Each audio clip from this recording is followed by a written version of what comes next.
Hello everyone, welcome to Banking Study. Hope you all are doing well and studying well for your upcoming SBI clerk examination. Today we will discuss about how to maximize percentile in the mocks and how to maximize marks in the mocks. ये issue हर किसी को रहता है कि मॉक्स में marks नहीं बढ़ रहे, मॉक्स में परसेंटाइल नहीं बढ़ रहे, एग्ज़ाम में 15-20 दिन ही रह गए हैं, तो अब हम क्या करें? इस टाइम पे हमें क्या करना चाहिए कि यहाँ हमारा मॉक्स में मार्क्स और परसेंटाइल अच्छे बन जाए।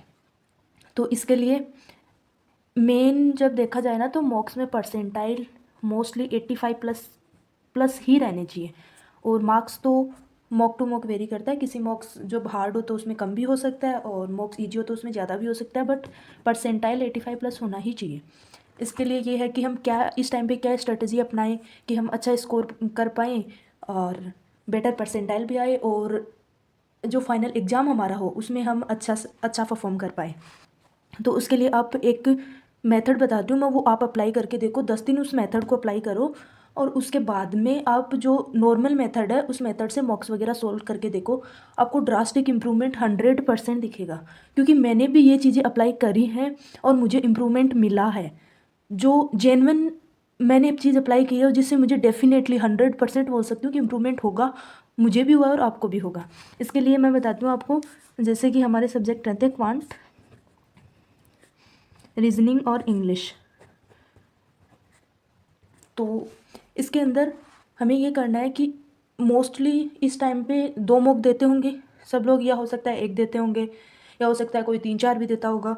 तो मैं बोलना चाहूँ, यदि आप 1 देते हो तो इस चीज़ को अल्टरनेट डेट पे अप्लाई करो, और दिन के 2 देते हो तो आप एक में मॉक में जो नॉर्मल आपकी स्ट्रेटजी है उससे अप्लाई करो, और एक मेरी स्ट्रेटजी से करके देखो। इसमें क्वांट में सबसे पहले क्वांट में नॉर्मल हमारा रहता है कि हम सबसे पहले स्पीड मैथ करते हैं, फिर डीआई करते हैं और फिर अरिथमेटिक करते हैं। और रीजनिंग में हमारा नॉर्मल मेथड में देखें तो ये रहता है सबसे पहले मिसलेनियस करते हैं और उसके बाद में पजल करते हैं। इंग्लिश में भी यही रहता है कि सबसे पहले miscellaneous like word swap, word arrangement वाला या सेंटेंस अरेंजमेंट वाला या एरर वाला, उसके बाद में सीटी पीजे, और उसके बाद में हम लोग आरसी करते हैं। ये तो एक नॉर्मल अप्रोच है जो हर कोई अप्लाई करता है। अब मैं बता रही हूँ कि आप कुछ दिन एक मॉक में तो ये ही अप्लाई करो अपना, और दूसरे मॉक में ये अप्लाई करो कि आप सबसे पहले करो अर्थमेटिक, उससे के बाद करो डीआई, उसके बाद में करो स्पीड मैथ्स।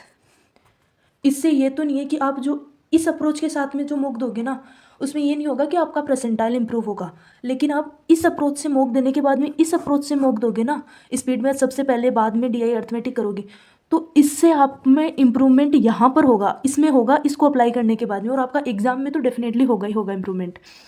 जब हम स्पीड मैथ डीआई अर्थमेटिक इस सीक्वेंस में करते हैं ना, तो हमारा रहता है कि हम टाइमर के साथ में स्पीड मैथ हमारी हो जाती है, डीआई हो जाती है, अर्थमेटिक के कुछ क्वेश्चन हो जाते हैं और कुछ रह जाते हैं।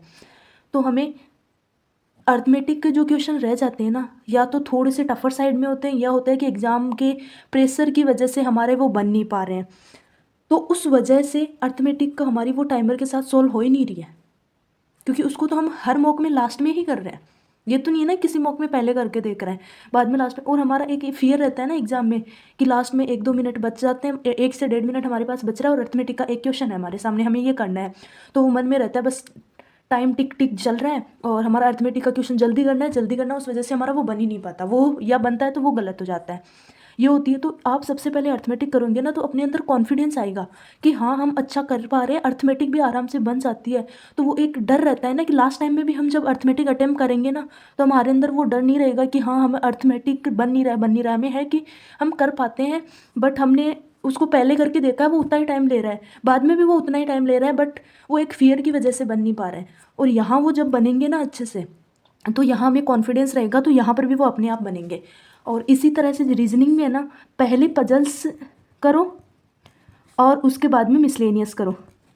इससे क्या होगा, एक तो हमारा होता है कि लास्ट में रीजनिंग में 1-2 मिनट बचती है, पजल आती है, हम पजल को करते हैं, क्योंकि मिसलेनियस तो हमने पहले ही कर लिया पूरा, वो तो एग्जॉस्ट हो गया, वो तो है ही नहीं, और पजल्स बची हैं, पजल कर रहे हैं, लास्ट का 1-2 मिनट बच रहा है हमारे पास, हमने पजल स्टार्ट कर दी, या तो वो पजल बनी नहीं, या पजल बन गई बट क्वेश्चन को टिक नहीं कर पाए, क्योंकि उस पजल में ध्यान दे रहे थे कि हाँ कहीं गलत ना हो जाए जल्दी करने के चक्कर में, तो उसमें थोड़ा ध्यान देने के चक्कर में टाइम नहीं बचा, तो वो पजल के क्वेश्चन नहीं बन पाए। इस वजह से हमें सबसे पहले पजल मॉक में, एक में ये अपनी कन्वेंशनल मेथड अपनाओ, दूसरे में ये रखो कि पजल सबसे पहले करो। इसमें ये क्या होगा कि हाँ कॉन्फिडेंस आएगा कि हाँ हम पजल भी कम टाइम में इजीली बना पा रहे हैं, सही भी बना पा रहे हैं और क्वेश्चन भी कर पा रहे हैं। तो ये कॉन्फिडेंस आ जाएगा ना। यहाँ पर भी जैसे अर्थमेटिक में कॉन्फिडेंस नहीं आ रहा था ना, उसी हिसाब से यहाँ पजल में कॉन्फिडेंस नहीं आ रहा, वो यहाँ का अर्थमेटिक में कॉन्फिडेंस पहले करने से आएगा, वही यहाँ पजल में कॉन्फिडेंस भी आएगा पहले करने से ही। हमें ये होगा कि हाँ हम कर पा रहे हैं। एक सबसे बड़ी मेन चीज़ है वो रीजनिंग में ये ध्यान रखना कि पजल पढ़ते ना तो जल्दी पढ़ने के चक्कर में हम लोग या जल्दी करने के चक्कर में हम लोग या तो गलत पढ़ लेते हैं। अप डाउन में दिया हुआ है ना, तो उसमें जैसे ए सी के 2% नीचे दिया हुआ है तो हम कर लेते हैं कि सी ए से 2% नीचे दिया हुआ है, ऐसा कर देते हैं लिखते टाइम। यह होता है कि जल्दी जल्दी के चक्कर में कुछ लाइन मिस कर जाते हैं। तो इसमें यह है कि 1-2 सेकंड यहाँ पे एक्स्ट्रा रीडिंग में ध्यान दे लेना और उनको अच्छे से बना लेना ताकि वो गलत ना, क्योंकि यहाँ हम जल्दी के चक्कर में वो अपना पूरा ही गलत जा रहा है और यहाँ है कि हम 2-3 सेकंड ही तो ज़्यादा दे रहे हैं, उन सेकंड से हमारा पूरा सही बन रहा है तो हमें कॉन्फिडेंस रहेगा कि हाँ सही टाइम पे हमारे क्वेश्चन बन रहे हैं। तो ये हमें क्वेश्चन इनको देखना है अच्छे से और अच्छे से लाइन पढ़नी है और अच्छे से यहाँ 2-3 सेकंड एक्स्ट्रा देके और अच्छे से पढ़कर और फिर सोल्व करना है ताकि ये सही बन पाए। रीजनिंग में ये अप्लाई करना है। और इंग्लिश में हमारा कन्वेंशनल मेथड रहता है कि मिसलेनियस करते हैं, फिर एरर मिसलेनियस के बाद में क्लोज टेस्ट या पैराजम्बल में से कुछ कर लेते हैं और सबसे लास्ट में आरसी करते हैं। इसमें हमें करना है कि सबसे पहले आरसी करना है। आरसी करेंगे ना तो हमें ये रहेगा कि हमारा आरसी में टाइम कितना लग रहा है। लास्ट में रहता है ना, या तो हम सही से रीड नहीं करते उसको और बस एक कीवर्ड ढूंढ के और आंसर मार्क कर देते। बहुत बार होता है कि कीवर्ड से आजकल ऐसे पैसे आरसी बन रहे हैं जिससे कीवर्ड से क्वेश्चन गलत हो रहे हैं, तो उस वजह से वहाँ पे रोंग हो रहा है। तो आरसी को सबसे पहले करो, फिर सीटीपीजे को करो और उसके बाद में मिसलेनियस करो। तो यहाँ हमें कॉन्फिडेंस आएगा, हमें पता लगेगा कि हमारा आरसी कितना टाइम ले रहा है। हमें इस हिसाब से मिसलेनियस और इन टॉपिक्स में थोड़ा सी अपनी स्पीड वहाँ बढ़ा के आरसी में इन्वेस्ट करनी है, कितना टाइम लग रहा है। इस अप्रोच से आप अपने, हमारे पास 13 से 14 दिन है, तो आप 8 से 9 दिन इस अप्रोच से एक मॉक लगाओ, एक अपनी अप्रोच से लगा लो या अल्टरनेटिव पे लगा रहे हो तो वैसे लगा लो, या फिर 8 से 9 दिन आप रेगुलर इस अप्रोच से लगाओ। आपको मॉक्स के अंदर परसेंटाइल में इम्प्रूवमेंट नहीं दिखेगा इस अप्रोच से और मार्क्स में इम्प्रूवमेंट नहीं दिखेगा, बट आपको करना क्या है, इस अप्रोच से आप करके 5-10 मॉक लगा के आप इस अप्रोच पे जब मूव करोगे ना तो यहाँ पे आपके परसेंटाइल और मार्क्स अच्छे, आपको ऐसे दिखेगा कि एकदम से ड्रास्टिकली इम्प्रूव हो रहे हैं। क्योंकि यहाँ पर हमारे जो वीक पॉइंट्स जिनमें हमें फियर था ना, वो उन पॉइंट्स पे हमने काम कर लिया है। इस वजह से यहाँ पे हमारे मार्क्स बढ़े हैं और इस वजह से हमारे एग्जामिनेशन जो मेन एग्ज़ाम होगा ना उसमें भी हमें कॉन्फिडेंस रहेगा कि हाँ हम इजीली कर सकते हैं। और क्योंकि ये सब चीज़ें मैंने भी अप्लाई करी है और मुझे इम्प्रूवमेंट मिला है, इसलिए मैं बता रही हूँ आपको 100% गारंटीड है इम्प्रूवमेंट मिलेगा। क्वांट और रीजनिंग की स्ट्रेटजी ऑलरेडी चैनल पे है, देख लेना। 100% इम्प्रूवमेंट स्ट्रेटजी है, मैंने खुद अप्लाई करी है, इम्प्रूवमेंट होगा। और मॉक्स में ये चीज़ अप्लाई करो, डेफिनेटली इम्प्रूवमेंट होगा।